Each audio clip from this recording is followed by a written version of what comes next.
Welcome everyone to Gotham City Central. As always, I am Subject. We've got Robert and Noah, who shouldn't be allowed to pick books anymore. No. Okay. That was a joke. It was a joke. Calm down, No. chat. Um, so I guess a couple of quick announcements. After the Penguin, we are going to be going on a hiatus on this channel. You'll be able to still find us on Haven of Horror, but that is going to be our main focus for the time being. We will at the very least promise the Batman Returns commentary because these two were like holding me at gunpoint to do that in December. For the Christmas season. Yeah. Oh, the worst movie ever made. Anyway, That's hyperbolic. Oh, No. John. Noah, what are we here to talk about? We are here to talk about an Elseworlds book called Batman and Dracula Red Rain. And it's about Batman fighting Dracula. Kind of like something we talked about earlier this month. But I would say, not to show my hand too early, not quite as good. I mean, I'll show my hand early. Nowhere near as good. I don't know how much hate you and I, John, are going to get on this. I don't know what Robert's opinion on this is yet, because I don't know how well loved this story is, but it's something I've always been curious about reading. Because, you know, Batman and vampires and the whole kind of like gothic atmosphere. I've never heard this story raved about or anything. Story? It's just more so just the concept of like Batman versus Dracula. Yeah. I've always wanted to check it out, but I've never heard it been like raved about or put up there with like the Dark Knight Returns or anything. All right, Robert, it worked for me wild. What did you think of this? I never said that.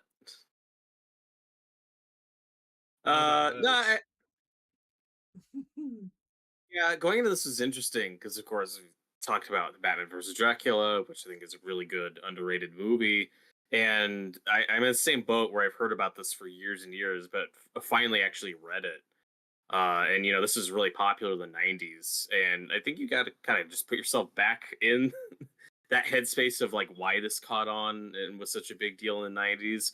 But I don't think this has stood the test of time. It is still well regarded as, like, a Dark Knight Returns or even Gotham by Gaslight. Is somebody's fire alarm? So someone's alarm's going off. Yeah, I hear that. Is it? That's not me. No, that's me. Okay, you want to go take care of that? No, okay? I was testing it earlier, so okay. I think it's just it's not actually going off, but I could dip out for a second. I was gonna say, like, you right?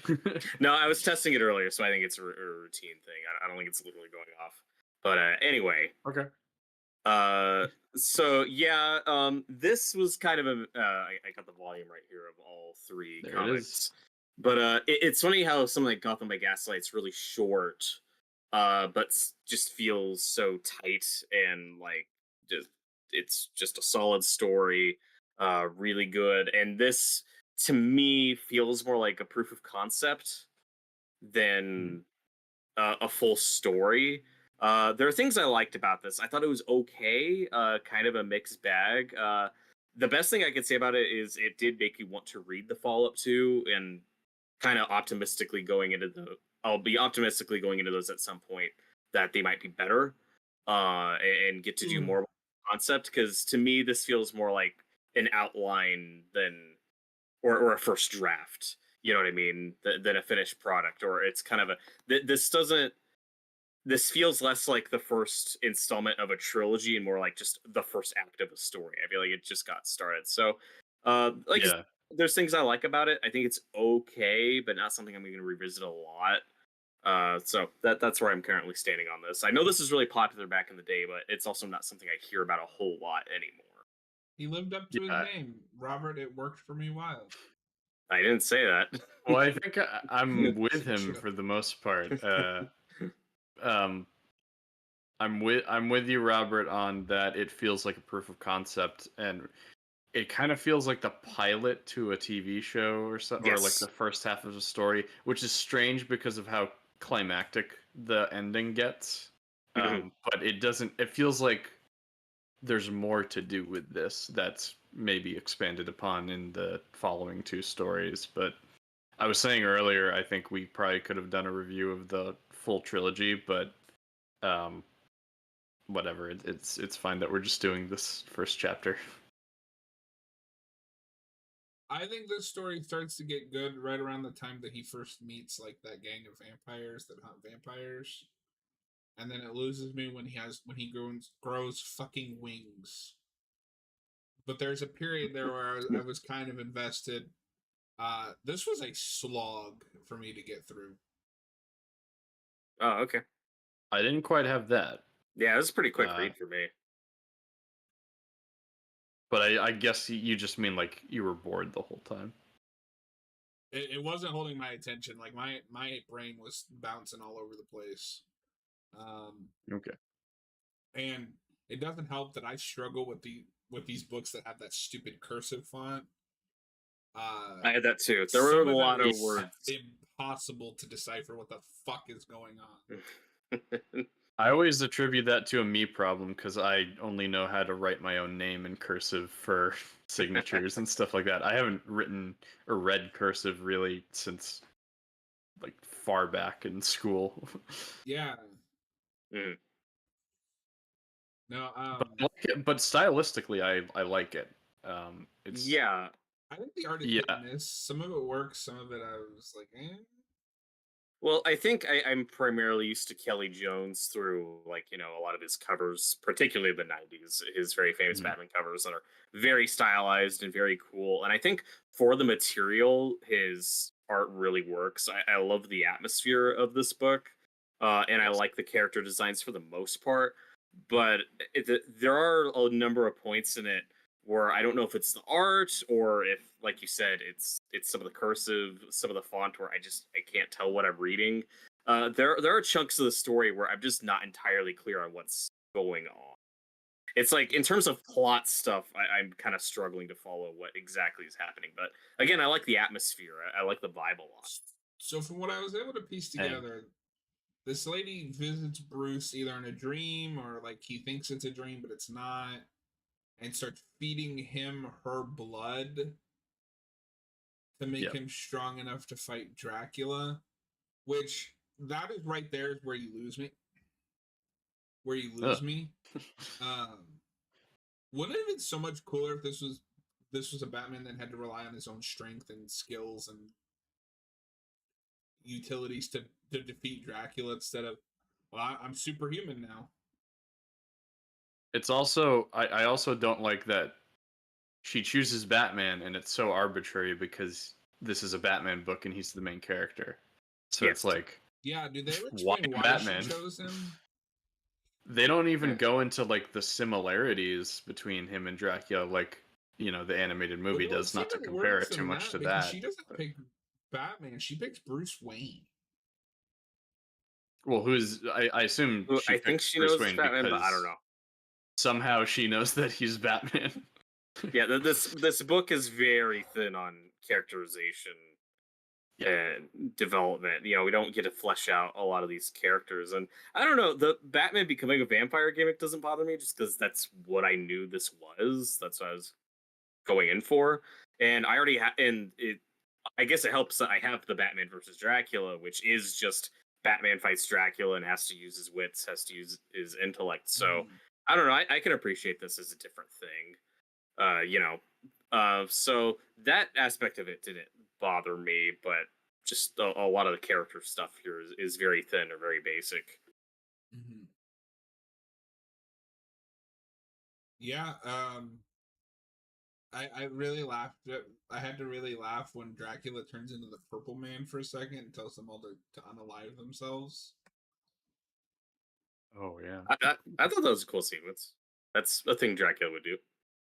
Okay, but it was still funny. Okay. Dracula hypnotizes people. That was a really no, it wasn't. It was a really interesting interaction. They weren't even hypnotized. It's they're his like he's the one that like turned all of them, so they have to obey. Yeah, so Yeah. But yet they're also fighting against him. So there's no possible way for them to win because all he has to do is say unalive yourselves. well, and, and that's why they need Batman, because he wasn't turned by Dracula. Why they need him to actually do it, but why they pick him, like you said, it's because he's the why protagonist. does he agree to help? I've read Well- 90s Batman. He would be like, I'll do this myself.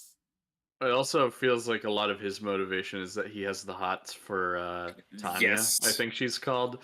And then Yeah. later when she dies, he gets like emotional about it. I'm like, how long did you know this person for?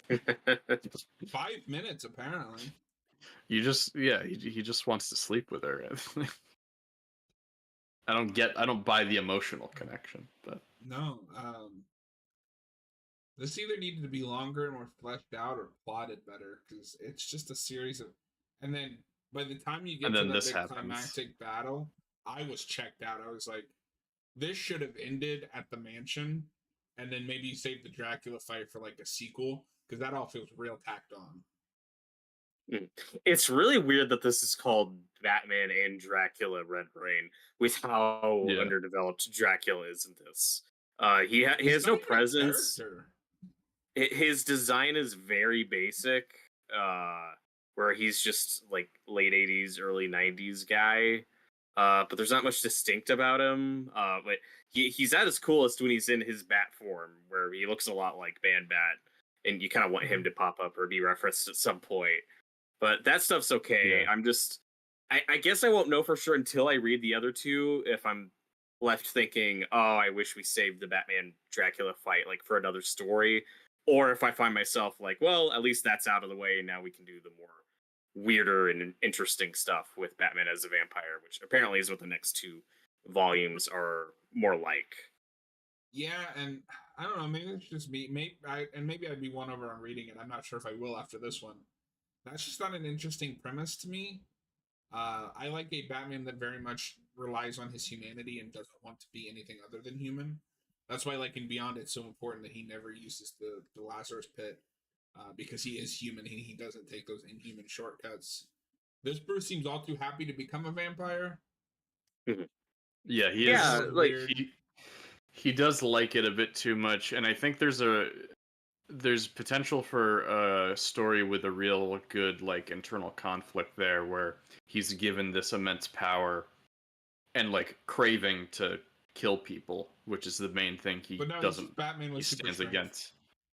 Yeah, the whole time in this story, he's just kind of like, "Oh, I got powers. I'm lifting cars. I'm loving this." Maybe that's dealt with more in the next two stories, but I'm Also, not sure. okay, so I have to ask because the wings on the back are a big reveal that they build up over the story. Because like he goes to the doctor and he's like, "Look at my back." He's like, "Did you scrape like yourself against a wall or something?" What in God's name was that doctor looking at that he thought it was scrapes?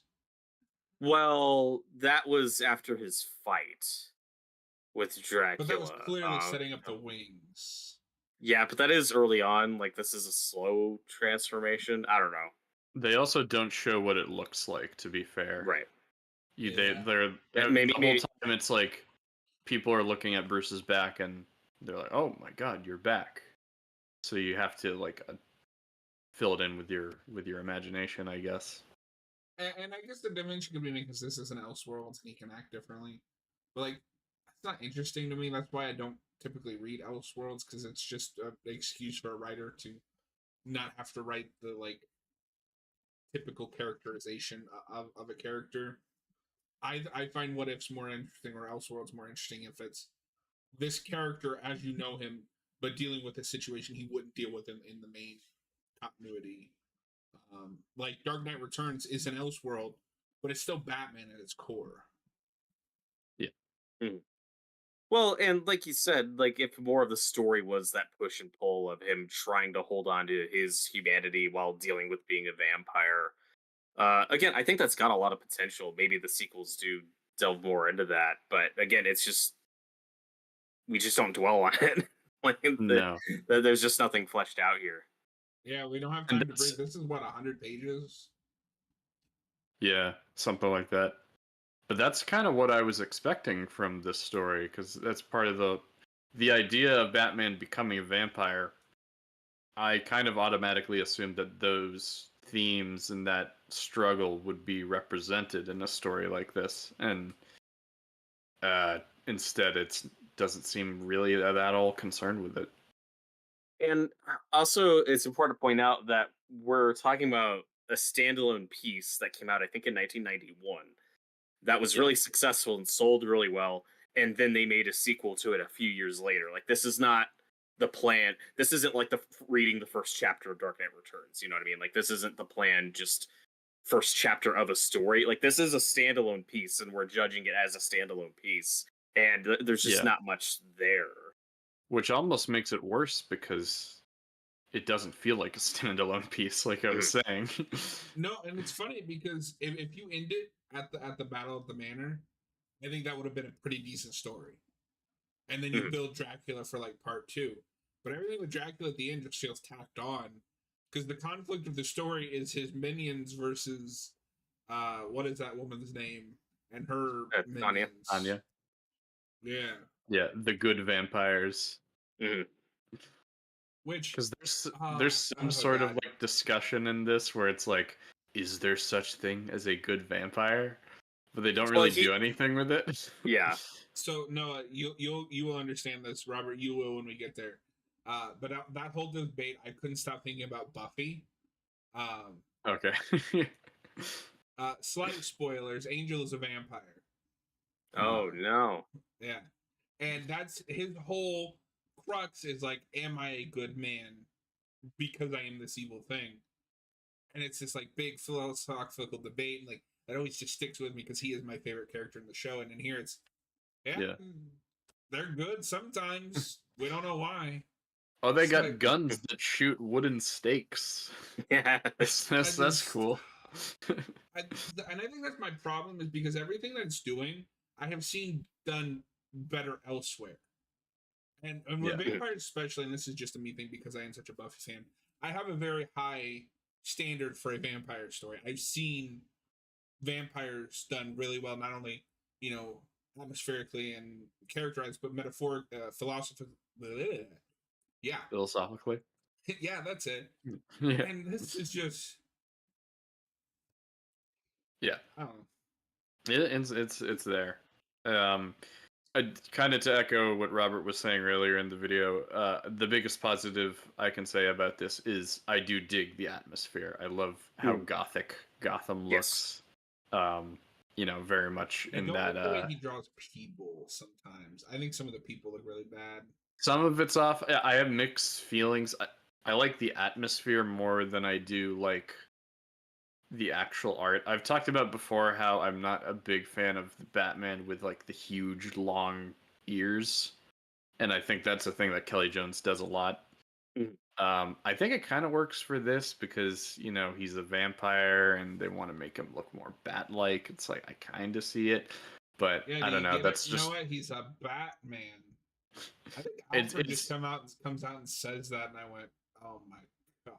Yeah, I think he does. Yeah, I don't know. It's just always looked more awkward to me. That look.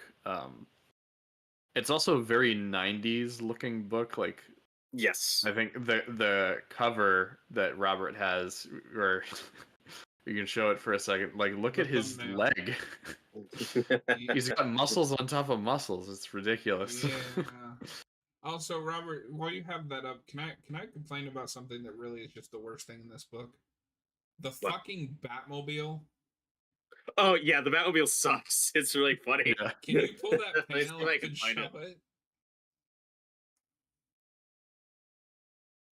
Yeah, because some of the other cars have that kind of old-fashioned look to them. I think I like the world of Gotham that they paint in this universe, but I like some designs work better than others. I like the old-fashioned like period piece they're going for, but I mean the Batmobile just looks like Speed Buggy.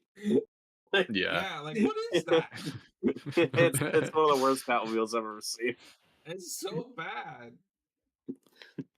And the vampires look terrible. I hate in comics when we draw vampires to look like generic goofy monsters. I like the Yes. vampires.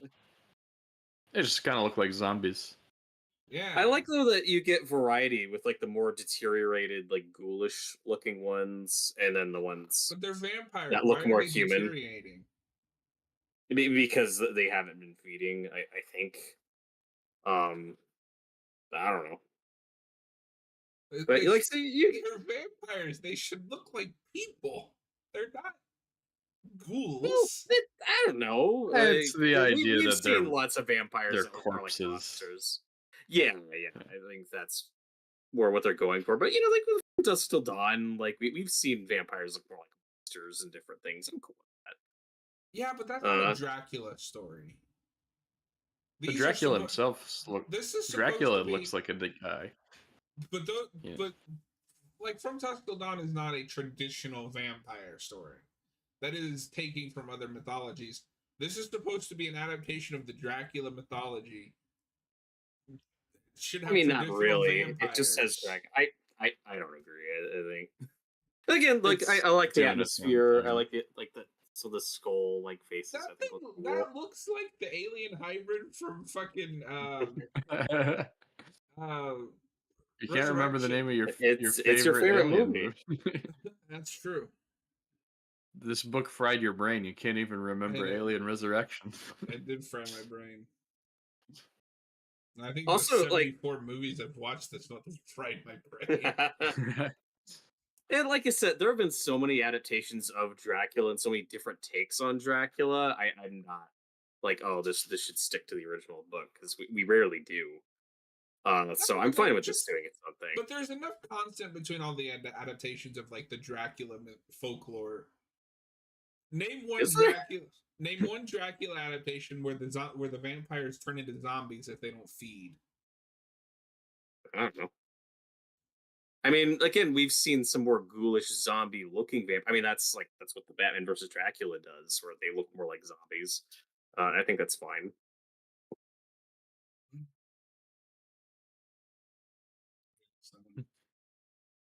It looks weird in the art. Okay. Yeah, the art's hit or miss for me. Like I said, I love the overall vibe of it, but there's specific choices I'm not really a fan of. Can someone explain to me at the beginning of the book, like you start cutting back and forth from Bruce and what's her name to this like homeless guy? What did the homeless guy have to do with anything? I forgot about that guy. Does he not get turned later, or? I don't remember, because the setup of this though, and I like how this starts. It's Dracula coming to Gotham. His first victim is a prostitute. It has very like Jack the Ripper vibes, which we do with Dracula a lot in adaptations. And then he starts feeding and building his army of the homeless. So that's kind of the running theme through this.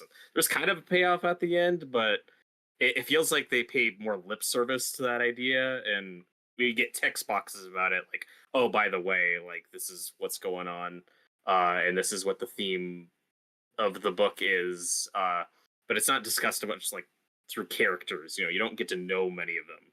But again, I like that setup of the homeless to most people are more of a nuisance than a fellow human being. Like they can disappear and we won't care or won't notice.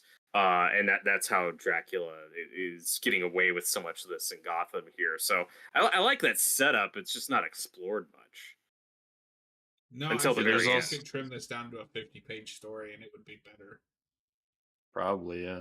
Because there's also a conflict with Gordon and the mayor, like how the murders are being covered up, and that doesn't really go anywhere. Yeah, I thought there was going to be a twist. I thought the mayor was in on it. Like he's Dracula's Renfield or something. Brought up on charges. I don't know why.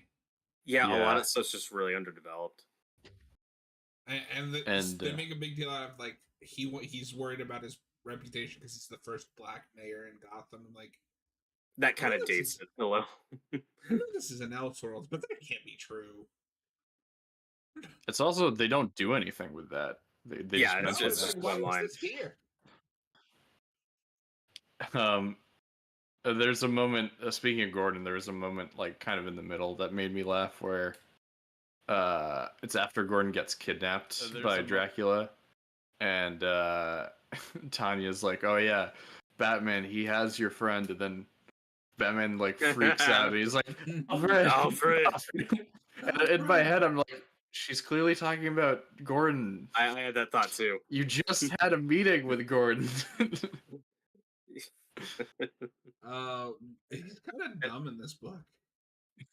Yeah, he's not the world's greatest detective here. And yeah, I kind of liked Tanya. I thought she was cool enough. Just again, really underdeveloped. And then that's over. It's like, oh, that's a character I would have thought you'd maybe keep around and do more with it in the sequel. But nah, she's dead. That's over.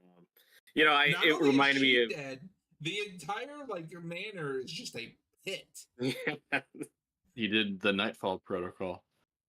And I don't mind that idea as the end of this story, though. Like, the manor is gone, Bruce Wayne is dead, and now we have this vampire Batman who's going to live on, which is kind of an ominous note to leave on. So I like that a lot on paper.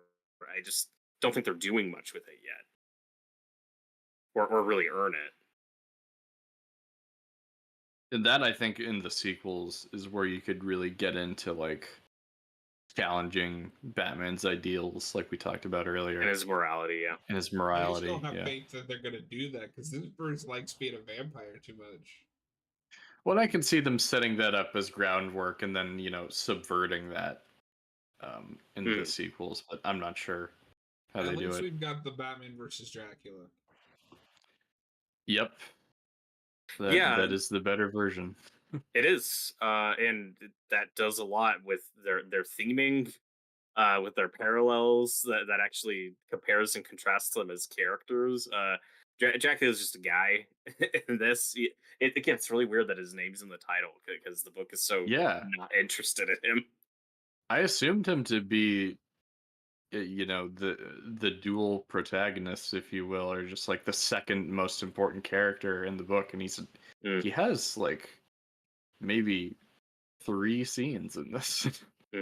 And I'm not even saying that can't be done. There's movies like Last Voyage of the Demeter, which I don't think is a great movie, but that leans into Dracula being not just an animal, but like a force of nature. And I think that works fine, just depending on the POV of the character you're following. And, and that's to a degree what Dracula is in the book. Like, he's not a 3-dimensional character in the original book. So if you're leaning into just him being this force of nature demon, I think that can work, but I just don't think this book has any take. The problem is Dracula isn't a force of nature. Honestly, I didn't even realize that it was Dracula at first when he showed up. I was like, oh, it's just like another vampire dude. Yeah, he's just some guy. Also, I think really if I hard when Gordon shot that whatever that woman's name is, and it's like vampires are real. Yeah, and he just accepts it. That would break your brain. Yeah, realistically. Well, I think he also hangs out with a guy that dresses like a bat, so that's at least possible. Yeah, you just don't know. Like, does Clayface exist in this universe? Does Gentleman Ghost exist in this universe? Like, what has this Gordon and Batman dealt with before? Does Man-Bat even exist in this universe? Does Man-Bat even exist? I wish we brought him up. But yeah, I think to sum up this book, it is basically just Doug Mensch being like, hey, wouldn't it be cool if Batman fought Dracula and became a vampire? Yep. And I'm like, yes. It would be cool. That's kind of it. Cool if you did anything with it. Well, boys, I don't have anything else to add. Do you guys have anything else you want to talk about? No. I mean, I'm glad I read it, and I will check out the other 2 at some point. But yeah, just a mixed bag. I like the atmosphere. I like some of the art, but nah, like it's a very weak, thin story. We made it a whole 30 minutes. We did it. Thank you guys for tuning in. If you did not hear me in the beginning, This will be the last review, other than the Penguin that we do for a while. We will be going on hiatus after the Penguin, and we will be on over in Haven of Horror doing some Until Dawn. Watch Noah make terrible decisions. Yeah. Yes, I'm gonna get more people killed. Probably. It's why Have you're a good here. night, everybody.